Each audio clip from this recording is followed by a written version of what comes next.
टोकरे इयत्ता 4थी प्राथमिक विद्या मंदिर पंधरे। आज मी तुम्हाला एका मोठ्या आणि प्रेरणादायी महिलेची गोष्ट सांगणार आहे।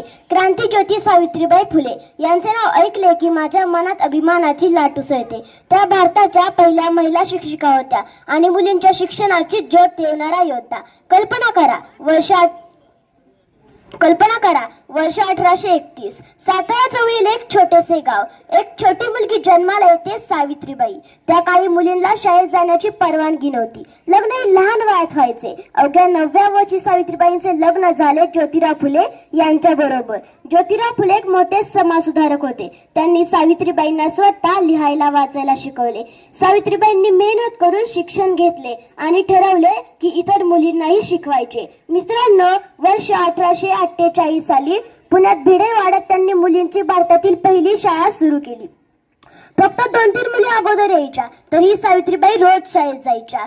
समाजातील लोक त्यांना शिव्या देत, दगड मारत, माती शेण फेकत। का? कारण एक स्त्री शिकवते आणि मुलींना शिकवते हे त्यांना मान्य नव्हते। तरीही सावित्रीबाई घाबरल्या नाहीत।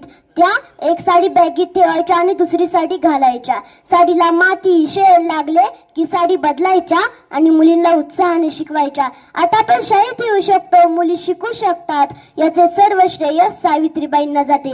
त्यांनी सिद्ध करून दाखवले की मेहनत आणि धैर्याने विजय मिळू शकतो। मागच्याच महिन्यात माझ्या आईला उत्कृष्ट निवेदिका म्हणून पुरस्कार मिळाला। मी सुद्धा माझ्या आई सोबत गेले होते। योगायोगाने कार्यक्रम सावित्रीबाई स्मारकात आला। मला भिडेवाडा पाहायला मिळाला, मला प्रेरणा मिळाली। आपणही नक्की पाहून या। धन्यवाद। जय हिंद, जय महाराष्ट्र।